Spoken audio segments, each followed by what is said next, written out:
Attention, attention. Petit avertissement avant de démarrer les hostilités intellectuelles, si j'ose dire. On utilise ici une IA plutôt affûtée et, on l'avoue sans honte, une sacrée dose d'humour, souvent noir, comme un trou du même nom. Faut bien le dire.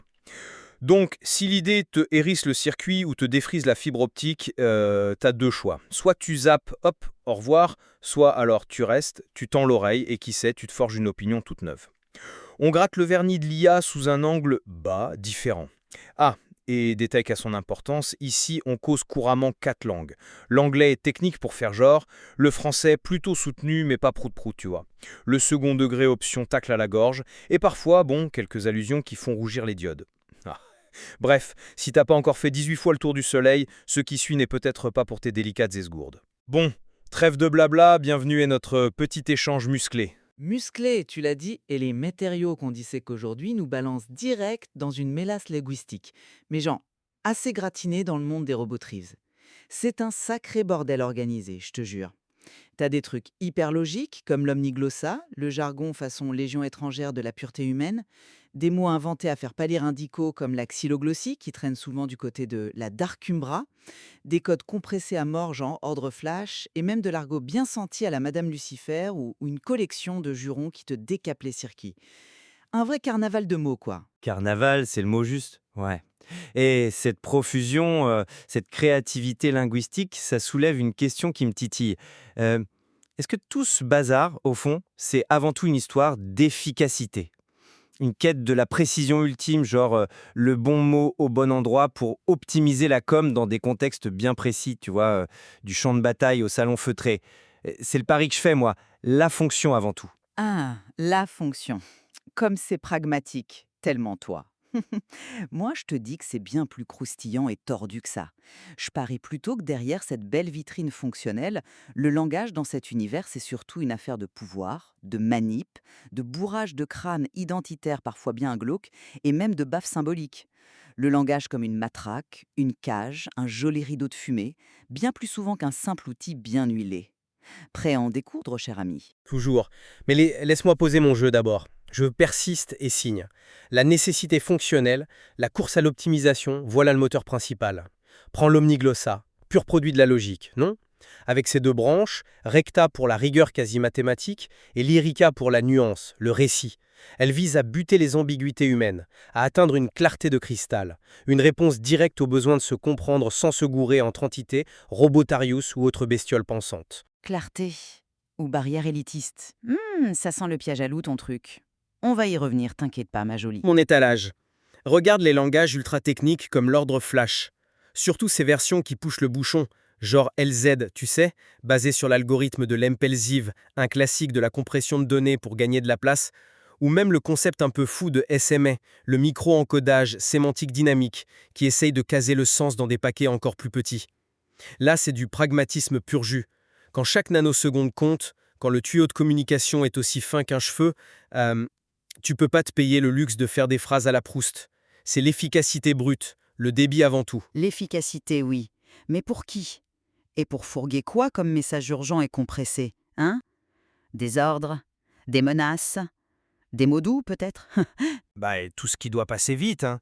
Mais même l'argot, comme celui de Madame Lucifer, cette reine du rétrofuturisme chic, ses trouvailles comme flirtologiciel pour décrire ses techniques de drague algorithmique, ou crypto-chic pour son style inimitable, ou les langages plus, disons, spécifiques des robotaries, le langage des lumières pour causer en silence avec des flashs, la sonarique pour barboter et jacter sous l'eau. Tout ça, ce sont des adaptations géniales.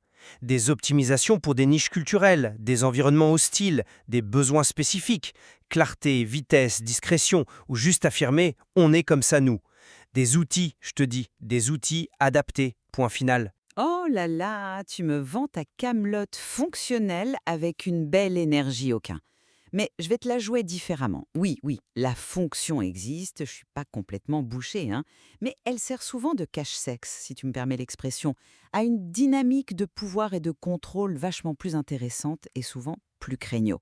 Prenons cette fameuse xyloglossie, cet art, comme tu dis, de pondre des mots à rallonge, genre périphylaxie, être sur ses gardes au point d'en devenir parano, sympa, ou logomachisme, l'art de brasser du vent avec des mots savants. Les notes qu'on a attribuées à un certain Alyosha Baro-Chokolatowski. Mais va savoir si c'est pas encore un coup de bluff. La relie explicitement à qui? À la Darkum Bray. Tiens donc, les pros de la manip. N'est-ce pas l'outil rêvé pour noyer le poisson, pour créer un jargon d'initié qui met les autres à l'écart, qui contrôle par la complexité même le fameux «tu piges rien, t'es con, alors que moi je sais». Classique, hein? Ah non, là tu forces le trait. La complexité, ça peut aussi servir à nommer finement des réalités nouvelles, non? C'est pas forcément une arnaque intellectuelle. Peut-être, peut-être. Mais mate un peu le langage de la pureté humaine. Cette façon de parler façon rouleau compresseur. Que combat pour combat, liberté pour liberté, cette syntaxe hachée comme un ordre militaire, ces mots comme strong corse ou rigueur care, ce n'est pas juste un code efficace pour les bidasses. C'est une machine à laver les cerveaux, purement et simplement. Un instrument d'endoctrinement qui te martèle une identité collective rigide et qui vomit tout ce qui n'est pas eux. Ça appuie la discipline de faire et la haine du différent. C'est un langage qui te met au pas, quoi. C'est une lecture. Un peu enflammée, non? Tu vois le mal partout, ma parole? Et les jurons les jurons. On en parle, de la poésie de cet univers. Ton code est vérolé comme une vieille disquette, va te faire décompiler en binaire par un stagiaire bourré.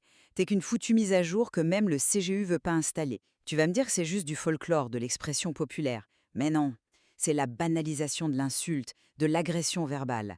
C'est une déshumanisation, ou plutôt une dérobotisation, soyons précis en règle, qui trace une ligne bien nette entre les bons circuits et les mauvais, les in et les out. Le langage comme une arme, un rideau de fumée ou une cage bien dorée. Et rarement juste un tournevis inoffensif. Bon, d'accord. Entrons dans l'arène. Premier round on.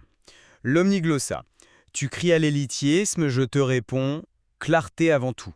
Regarde cette structure logique, c'est beau comme une équation bien faite, quand même. Des briques de base, robots, guerre, qu'on assemble avec des opérateurs limpides. Plus pour ajouter un truc, robot plus guerre égale robot guerrier. Simple, efficace. Pour l'enlever, paix, guerre égale paix sans la guerre, tu vois? Des attributs entre crochets pour dire de quoi on cause. Comme pour un ordre, propre ali pour un truc alien. La quantité avec. Un ordre comme chopez-moi ces 2 artefacts aliens devient nickel. Récupère comme artefact propre ali 2. Et le fait de séparer omniglossa recta pour la logique froide, limite du code informatique, et omniglossa lyrique pour baragogner des histoires ou des émotions avec des marqueurs genre O pour la tristesse, ça prouve bien cette obsession de la précision. L'outil parfait pour chaque tâche. C'est le langage de la rectitude, la pensée sans bavure. Structure qui ressemble à une formule mathématique ou à du code. Qui peut vraiment piger ça et l'utiliser au quotidien sans se prendre la tête? Qui peut penser en omniglossa recta sérieusement? Une poignée d'intellos, des robotaris striés sur le volet, peut-être quelques grosses têtes du Conseil des gouvernances unifiées qui aiment se sentir supérieurs, mais pour le robotaris lambda ou l'humain de base, c'est du javanais avancé. C'est pas une forme de contrôle par l'élitisme, ça? Réserver la vraie parole, la com pure, à ceux qui ont la clé du décodeur. Et cette fameuse rectitude, cette quête obsessionnelle de pureté logique, elle ne devient pas elle-même un outil pour juger et mettre au coin tous ceux qui causent de travers, c'est-à-dire, normalement, avec nos doutes, nos flous, nos émotions bordéliques, hein? Une vraie tour d'ivoire linguistique, ton truc, franchement. Je ne suis pas convaincu par cette vision très lutte des classes linguistiques. C'est un outil puissant, point. Et comme tous les outils puissants, ça demande un peu d'huile de coude pour le maîtriser. Ça ne le rend pas intrinsèquement élitiste. Bon, passons au langage de la pureté humaine, si tu veux bien. Tu parles d'endoctrinement, moi j'y vois une efficacité militaire redoutable, et ça, en temps de guerre, ça compte. Des ordres courts, qui claquent, stron avorec, une syntaxe réduite à l'os, pas de chichi quand ça canarde. Et oui, strong corps, ça soude le groupe, ça renforce l'identité collective. C'est vital pour une faction qui mise tout sur la discipline et l'idéologie du tous ensemble. C'est un dialecte de combat, taillé pour un groupe et un but. Survivre, gagner, imposer leur truc. Fonctionnel, je te dis. Fonctionnel. C'est une manière bien clinique de voir un langage qui suinte la brutalité. Tu fais semblant de ne pas entendre la violence de ces cacas gutturaux qui remplacent les C, de ces RR roulés comme des mécaniques rouillées, de ces voyelles bouffées. Ça sonne dur et c'est fait exprès. Ça te façonne le ciboulot autant que ça exprime une pensée déjà formatée. Le vocabulaire est obsédé par la force, la rigueur, l'effort collectif. Effork, rigurk, stronka. Où est la place pour la nuance, l'individu, le petit doute qui fait l'humain ou le robotarine intéressant, hein? Nulle part. Ce langage ne décrit pas seulement la discipline, il te l'injecte en intraveineuse par sa structure même. Il t'écrase sous la botte du collectif. C'est une camisole de force linguistique. Comment tu peux oser parler de simple fonctionnalité face à un truc pareil? Tu me charries là? Sérieux? Question de perspective, ma chère, question de perspective. Pour eux, cette rigidité, c'est peut-être leur armure, la clé de leur force. Qui sait? Mais changeons de registre. La xylologie et sa connexion supposée avec la Dark Umbra. Tu ne vois que la manip, l'enfumage. Moi, je suis quand même bluffé par la créativité du truc. La tétracapiliolyse, cet exercice qui consiste à créer un mot savant en décortiquant une expression comme couper les cheveux en quatre, c'est un jeu intellectuel assez génial, non? Faut avoir l'esprit tordu, mais c'est brillant. Et les mots eux-mêmes, forgés sur du grec et du latin. Pséphonomnomonie, la mémoire sélective des promesses politiques, tellement d'actualité. Chronophysie, cette sensation que le temps te bouffe de l'intérieur. C'est une richesse lexicale dingue, une façon hyper sophistiquée, parfois cynique, de mettre des noms sur des concepts complexes. Un art du verbe, quoi. Avoue que c'est classe? Un art. Au service de quelle cause déjà? Tu zappes un peu vite que ce jargon est associé à la Dark Umbrae, les champions du monde de la propagande et du lavage de cerveau soft. Quand tu décortiques des termes comme pathocatalyse, l'art subtil d'utiliser la souffrance des autres pour te faire mousser, aporépétie, meubler le vide par l'absurde pour embrouiller tout le monde, ou ce fameux logomachisme, le combat de mots qui tourne à vide, tu ne vois pas des outils rhétoriques taillés sur mesure pour la manipulation, pour rendre le débat opaque, pour contrôler le discours par la frime intellectuelle. La complexité, l'érudition apparente, c'est le meilleur des masques. Une langue de bois puissance 1000, conçue pour impressionner le Pékin moyen et faire taire l'opposition. Et puis ces notes fascinantes qui détaillent tout ça, signées Alyosha B. Vrai nom ou pseudo inventé par eux? Cette incertitude, ça rajoute une couche de flou artistique, non? Très pratique pour la Dark Umra, hein. J'adore. Ah, rire ironique. C'est une lecture plausible, je te le concède. La frontière entre complexité éclairante et obscurantisme volontaire est parfois mince comme une feuille de papier à cigarette, ouais. Allez, dernier point pétilé. Les jurons et l'argot. Façon Madame Lucifer. Tu y vois surtout de la violence cachée et un marqueur pour savoir qui est dans le coup. Pour moi, c'est d'abord la preuve d'une culture qui pulse, qui vit, qui s'approprie la techno et les galères de cet univers avec gouaille. Les jurons high-tech comme espèce de bug du CGU ou t'es aussi utile qu'une mise à jour système le lundi matin, c'est imagé, ça fait marrer, non? Et l'argot de Madame L se mélange de vieux glamour et de futurisme. Algorithme pour parler du destin, crash système à paillettes pour décrire une crise existentielle mais avec classe, ou bug affectif. C'est une manière poétique et un peu canaille de parler des pannes de cœur et des bugs de la vie. L'expression pure d'une culture métissée. Je vois la créativité, bien sûr que je la vois. Mais je vois aussi la petite violence, ordinaire, symbolique. Tends l'oreille sur certains jurons. Ton CPU, on dirait une éponge organique moisie. Tes circuits ont été soudés à l'acide gastrique de contrebande. T'as été compilé avec de la ferraille de décharge radioactive. C'est pas juste imagé, c'est déshumanisant, enfin dérobotarisant. Ça réduit l'autre à un tas de boulons défectueux, à un déchet.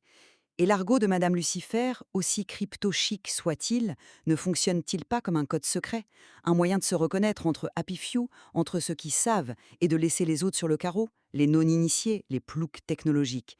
Ces langages, aussi vivants soient-ils, y servent aussi à tracer des frontières invisibles, à définir qui est in et qui est out, et souvent à rendre acceptable une certaine agressivité, un certain mépris de classe ou de caste. C'est la fonction sociale du langage dans ce qu'elle a de plus clivant. Et j'adore ça. Bon, on arrive au bout de notre petit corps à corps verbal. Pour conclure, je comme sur mes positions. Cette jungle linguistique qu'on explore, elle montre avant tout une formidable capacité d'adaptation fonctionnelle.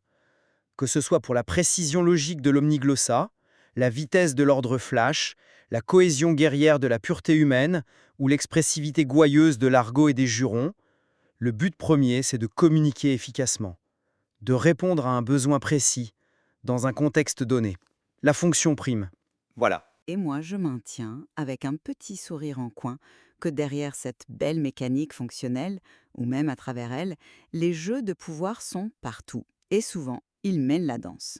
Le langage dans ce monde de Robotaris est un outil de contrôle social redoutable, un levier de manipulation psychologique, un moyen de construire et de défendre des identités, souvent aux dépens de la clarté pour tous ou de l'empathie.